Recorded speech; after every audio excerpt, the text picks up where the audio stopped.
জামা কাপড় মানে সাবান যে আমি লুকা দিয়ে যে ফেলে দেবো সেই ক্ষমতাটা নেই। ভালো লাগে বারণ করার পরেও ও কীভাবে জল নিয়ে খেলে যাচ্ছে।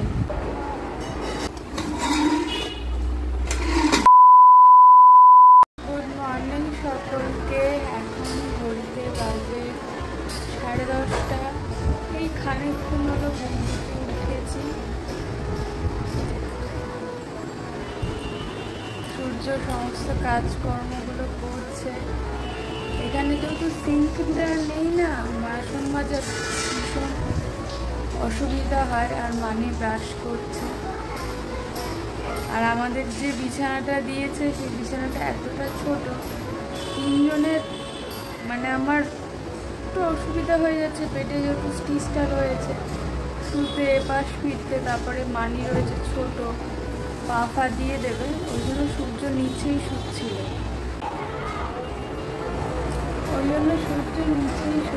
এই আসলাম, ঘুরলাম। আমার হাতে যে এইগুলো হয়ে রয়েছে না, মানিটাই বলছে, মা তোমার এটা কি হয়েছে? মানে সাবান যে আমি লুকা দিয়ে যে ফেলে দেবো সেই ক্ষমতাটা নেই। ভালো লাগছে না একদম। আর এখানে এক ফোঁটা বৃষ্টি নেই,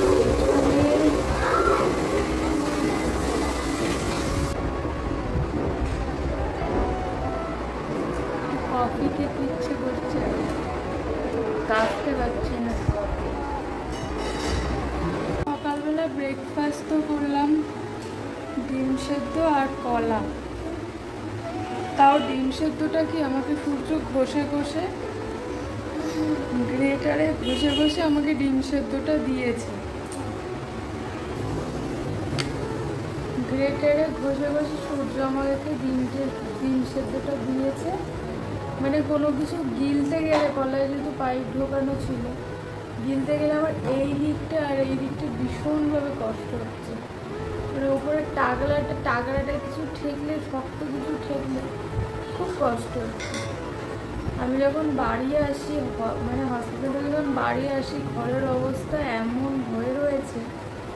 আর এখনো পর্যন্ত সূর্যটাই রান্না করছে, মানিকে খাওয়াচ্ছে, আমাকে খাওয়াচ্ছে, বাসন মাজছে, এই বাস বিছনাটা একটু ঠিক করছে। এর বাইরেও কোনো কিছু করতে পারছে না, শরীর দিচ্ছে না। যেহেতু একাও কোন দিকে যাবে, কি বা করবে, তাই না? ও কোনোদিন এতটা কাজ একসাথে করেনি তো।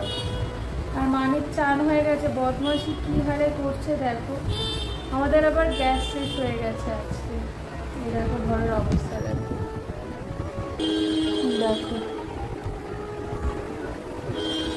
সব এক হাঁটু হয়ে রয়েছে। জামা কাপড়, এই যে বাথরুম, সব এক হাঁটু হয়ে রয়েছে।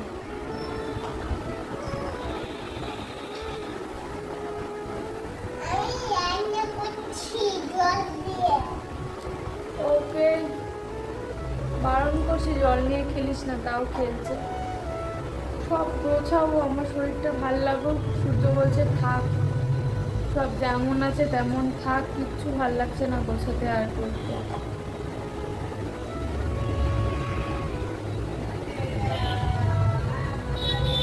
তো আমি এই ভিডিওটা করছি, এরপরে একটা ভিডিও আসবে, সমস্তটা তোমাদের সাথে শেয়ার করব।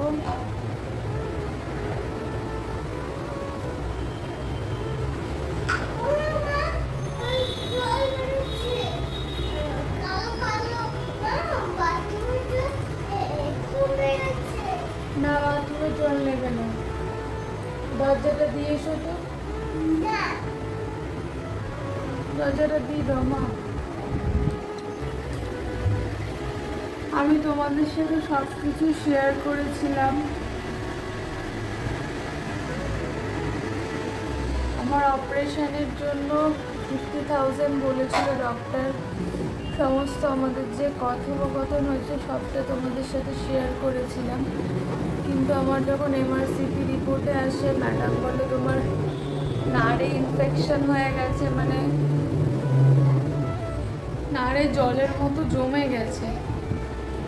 তো সেটা 50,000 হবে না, সেটা যেটার জন্য এস্টিমেট আমি নিই 1,20,000 বলে।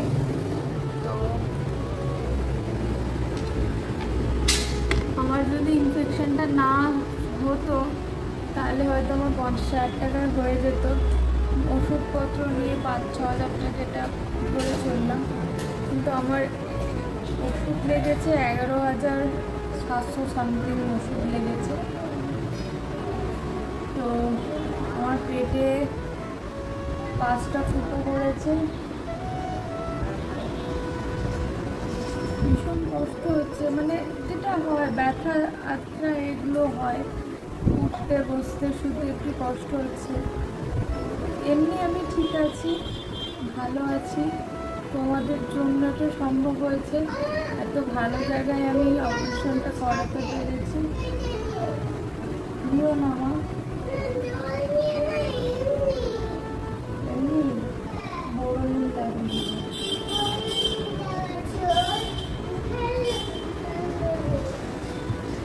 তো এখন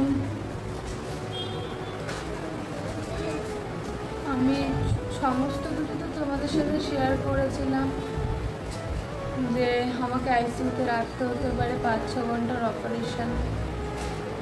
আইসিইউতে আমাকে রাখেনি, ভগবানের আশীর্বাদে তোমাদের আশীর্বাদে আইসিইউতে রাখতে হয়নি। রিকভারি রুমে আমি বোধহয় 3 ঘন্টা মতো ছিলাম। তারপরে আমি ঠিক হয়ে যাই, ঠিক আছি তোমাদের ভালোবাসায়।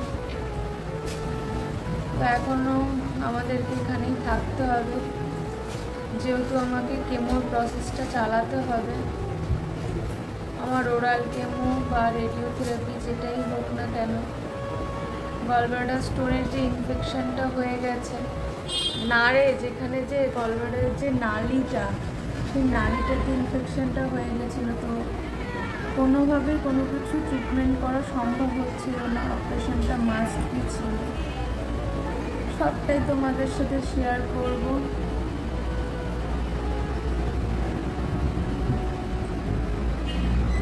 এত রোদ্দুর না এখানে দেখাচ্ছে 13 তারিখ থেকে বৃষ্টি হবে, কিন্তু আমাদের ওয়েস্ট বেঙ্গলে তো প্রচুর বৃষ্টি হচ্ছে। আর এখানে বৃষ্টির এক ফোঁটা মানে চিটে ভাব নেই। আটকে রাখো মা। মানে রিমোট কন্ট্রোল গাড়িটা পেয়ে ভীষণ খুশি হয়েছে, জানো তো। সকালবেলা সূর্যকে বললাম একটু কফি খাবো, সূর্য বললো না কফি খেও না, ডিম সেদ্ধ করছি, কলা আর একটু ছাতু বললো। কলাটাও খেতে ভীষণ কষ্ট হচ্ছে, কলা দিয়ে।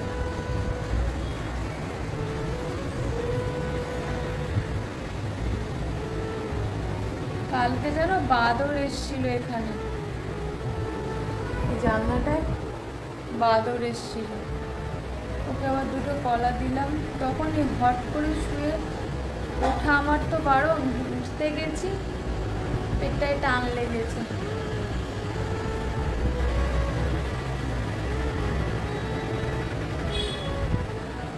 গরম এখানে প্রচুর গরম, কিন্তু ঘাম যে সোয়েটিং যেটা হয় সেইটা নেই এখানে। কিন্তু রোদের তাপ প্রচণ্ড, ঘাম হয় না ঠিকই, কিন্তু গরম রয়েছে, ভালোই গরম রয়েছে। আমার জল যেন নিচে না পড়ে, তাহলে আমি বকবো কিন্তু।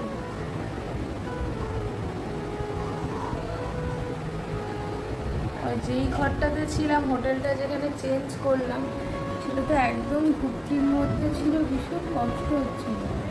এখানে যে একটু হাওয়া বাতাস আসছে, সূর্যের আলোটা ঘরের মধ্যেই পড়ছে, ওখানে ওটা পড়ছিল না, সবসময় লাইট জ্বালিয়ে রাখতাম, ভীষণ অসুবিধা হতো এই ঘরটা। এটায় 50 টাকা কমও, প্লাস তোমার এদিকে একটা কি বাথরুমে বাসন টাসন মাজতে হচ্ছে, বাথরুমে সমস্ত কাজ করতে হচ্ছে। সূর্য গেছে নিচে গেছে, গ্যাস যেহেতু শেষ হয়ে গেছে, ডিম সেদ্ধ করতে করতে গ্যাস শেষ হয়ে গেছে। এখন সূর্য ম্যানেজারকে গিয়ে বললো গ্যাসের কথা, ওর একটু টাইম লাগবে, ওই জন্য নিচে গেল, দেখা যাক কি হয়। এখানে খেয়ে দিয়ে কিছু শান্তি লাগে না, ডাল সেদ্ধই হতে চায় না, ভীষণ বিরক্ত লাগে। ট্যাঙ্কির জলেও সেদ্ধ হয় না, মিনারেল ওয়াটারেও সেদ্ধ হয় না, এই জারের জলেও সেদ্ধ হতে চায় না। বাবা জলে কিছু পড়ে যাবে, ওই যে জারের জলটায়, জারের জলটা, ওই যে পেছনে তো ট্যাঙ্কি, ওই যে জারটা যেখান থেকে বোতল গ্লাসগুলো নিলে, বোতল কাঁটাটা দিয়ে ঢাকা দাও, তুমি আগে ঢাকা দাও, ওই ওই বোতলটা দিয়ে ঢাকা দাও ওপরটা। ওই তো বোতল কাঁটাটা ওই তো নিচে পড়ে রয়েছে, হ্যাঁ ওটা দিয়ে ঢাকা দিয়ে দাও,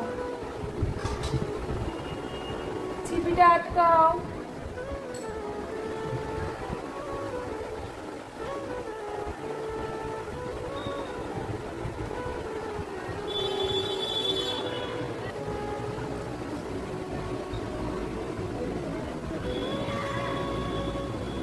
মুখটা আমার সেই কেমো হওয়ার পরে কেমন একটা হয়ে গেছিল না, মানে কোনো খাবারে যেন স্বাদ লাগছে না,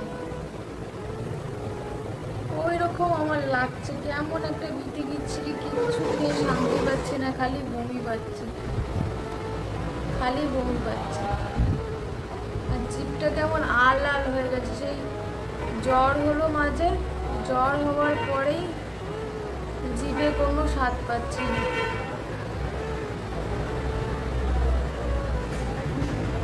কবে যে বাড়ি যাবো ভাল লাগছে না। বারণ করার পরেও ও কিভাবে জল নিয়ে খেলে যাচ্ছে। মা বালিশটা হাতে দাও, মানে বালিশটা তোলো।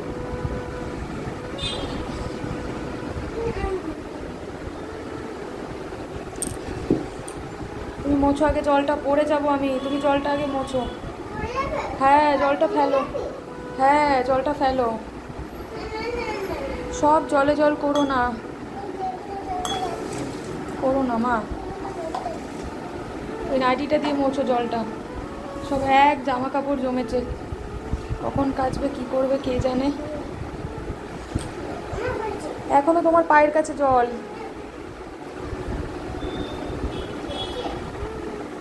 ওটো খাটে ওটো, দেখো কালকে রাতের ভাত, কিচ্ছু খেতে পাচ্ছি না,